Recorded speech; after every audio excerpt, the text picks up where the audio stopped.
Being asked was big, and it was an honor because I had long thought of ACTA as one of the most, if not the most effective organizations in the country at dealing with what I think is one of the hardest problems in the country, which is the universities degenerating, in my opinion, into indoctrination mills and declining in many ways, including the freedom of speech. And so ACTA is in the business of trying to counter those trends, not in any kind of a partisan way. It's not a political organization by anything. We had a big meeting today. You know, nobody ever mentioned the word Democrat. Nobody ever mentioned the word Republican. It was all a professional outlook, but a professional outlook coming from people who realize the universities are in trouble, who realize free speech and academic freedom are in trouble, and who want to do what they can to try and reverse that trend.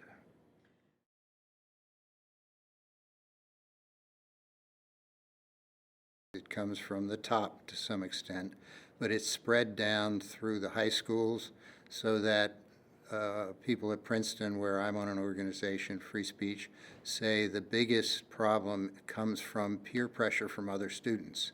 People are afraid to say what they think.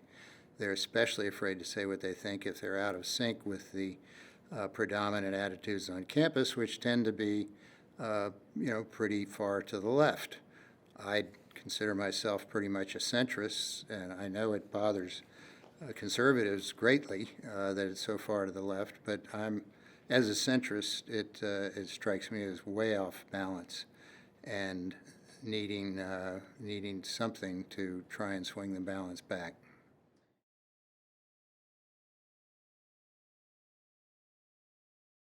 He was a great classics professor, one of the greatest ever. He got in a lot of trouble with the campus left for saying some critical things about a black organization that had been intimidating people on campus. He used injudicious language. It wasn't terrible language, but the problem is they have ruined his career because of that, because of a few words he spoke. Now, the problem about that is not just that it does what it does to him, it intimidates all the professors on campus. They are all now terrified that if they say the wrong thing, the same thing could happen to them, or something pretty bad could happen to them. And it's not only the more liberal professors or the more conservative professors. Josh was not particularly conservative. A lot of the liberal professors are terrified that they'll get canceled for not being radical enough. And it has put a pall over the atmosphere at Princeton and many other campuses where people, students especially, but also professors, are afraid to say what they think about contentious issues.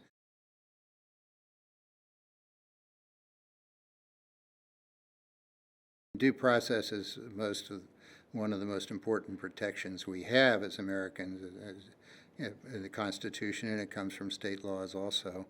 And the problem on campus is it comes into play when people say things that become controversial.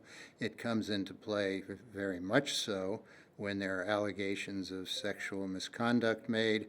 They're not always true, but once somebody is hit with an allegation of sexual misconduct, no matter how innocent he or she may be, it can be an easily ruinous to education. It can be ruinous to their lives. It can get them expelled, get them suspended. Due process means you get a fair hearing. People listen to the evidence. People who are not biased make the decision whether you did the bad thing or not. The bad thing you supposedly did is defined carefully enough so that it can't just be that you had a bad thought. And all of those values have been corrupted almost beyond repair throughout our universities. Princeton, Yale, Harvard, Stanford, all of them. It's very hard to find a university where that's not a big problem.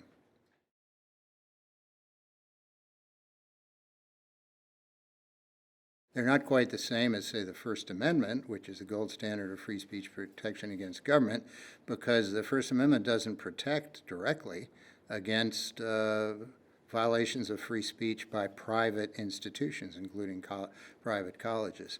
But the Chicago principles do. They were adopted by the University of Chicago in about 2015 or so. They were well done when they were done. A great professor, Jeffrey Stone, orchestrated the process that led to their adoption. The university adopted them. Princeton was the next university to adopt them. About 80 other universities have adopted them. That may sound like a lot, but there's thousands of others that have not adopted them, and there's something wrong there.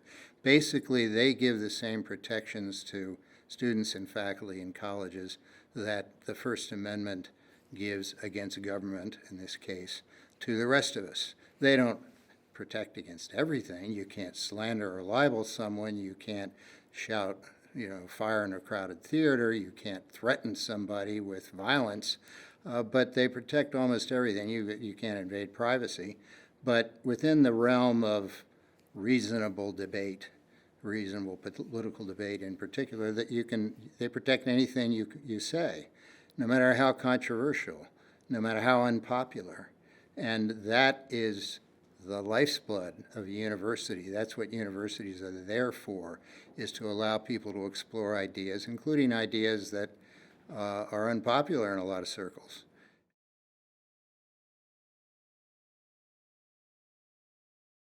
There was a lot of vicious harassment of a sophomore who had said something controversial. He had signed a letter by the so-called Princeton Open Campus Coalition, which was a free speech group, that was criticizing some radical demands made on racial and other grounds. That's all. That's all he did. It wasn't an intemperate criticism at all. But he was viciously attacked by fellow students on social media, in conversation, in class, wherever he went. They were trying to drive him out of the university entirely, and they nearly succeeded. And he finally, he went to a professor I know and complained. The word got to me what was going on, and I decided to get a letter to the president of the university, Christopher Eisgruber, signed by 50-some friends and friends of friends, saying, please denounce what they're doing to this young man. You're ruining his life. The president sort of blew it off and said, no, I'm not going to do that. And then one of the friends I got to sign, Ed Yingling, who became co-founder of Princetonians for Free Speech, said, there's a lot of this going on. Maybe we ought to found an organization to see if we can do something to help people whose free speech at Princeton is being attacked. And that was the start of Princetonians for Free Speech.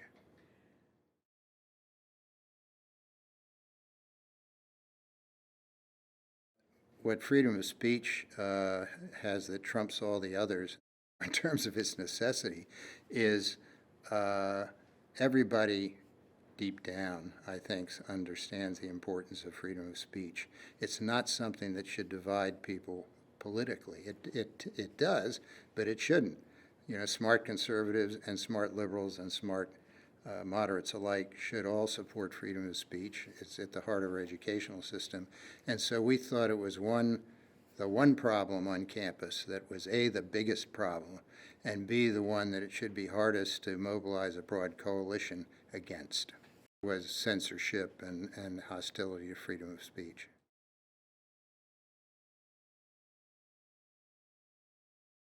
When I was growing up, freedom of speech was something that people who were left of center tended to champion, hide behind. They were the ones who were being attacked for their speech. That's changed dramatically over the last few decades, and now the main threats to free speech come from the left, and the people who feel threatened come from the right. And it's not that the left is wrong and the right is right, it's that the left is culturally dominant now.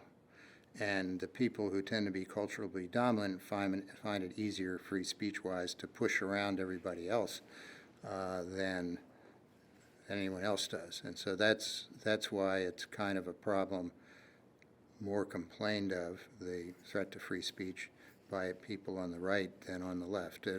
That worm will turn again, I suspect.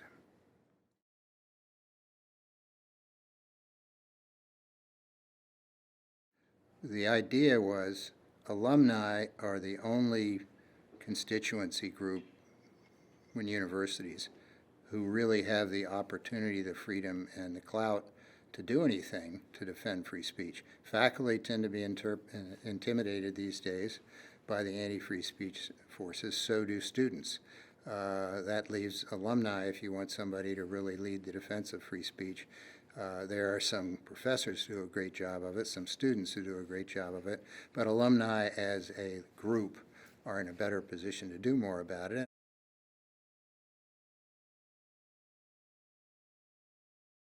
We know it's not just a problem at Princeton, it's a problem at just about every major university and minor university in the country, threats to free speech. So we decided to try and start a national organization. It seemed a little bit grandiose at first.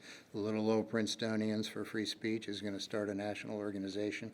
But we said, why not give it a try? We founded something called the Alumni Free Speech Alliance. AFSA is the acronym.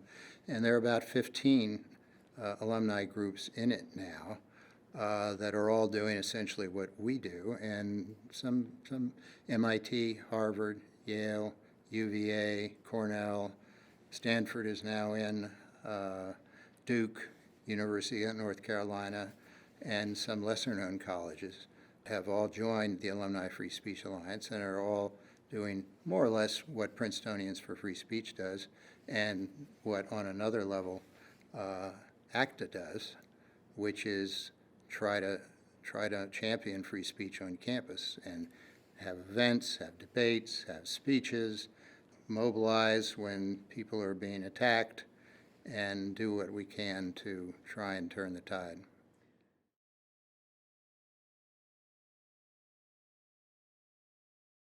Yeah, it's amazing what a good exercise in civil discourse can do. And people organize these exercises. There's a well-known organization called Braver Angels that's been organizing debates of this kind at universities all over the country for years. And it has a transformative effect on many audiences. And people say, gee, I didn't know it was possible to have people who really hate the point of view of the other people, who violently disagree, maybe not quite violently, angrily disagree on big subjects, actually have a discussion of them. Maybe realize that the other side has something worth saying, something worth listening to. And I think probably one of the greatest hopes for saving free speech in this country is the spread of that sort of thing. And when ACTA is deeply involved, as you know, through Doug Spry, who's one of its officials, and who's also kind of organizes a lot of the Braver Angels debates at campuses around the country, is deeply involved in sponsoring these things, and there are other groups that work with them. And it's one of the most hopeful signs I've seen for the future of free speech in this country, because once people learn the way to deal with speech I hate is to argue back, not to throw things, not to boycott, not to protest. The more we get people just saying, why don't I just respond, the better off we'll be.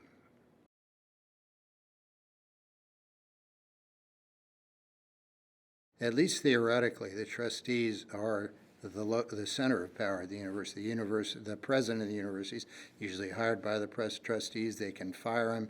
He has to worry about what they think. And therefore, the trustees are an enormously important body.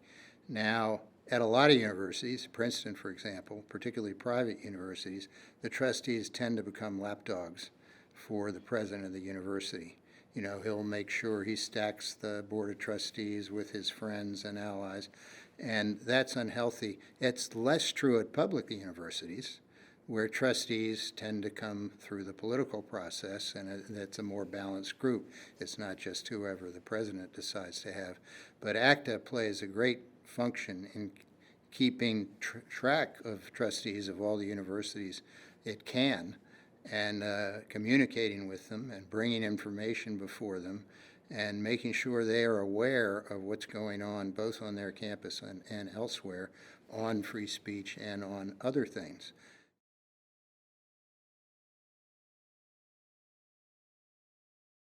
Well, I think the future of the country depends on the educational system from the ground up. not just the universities, K to 12 and so forth.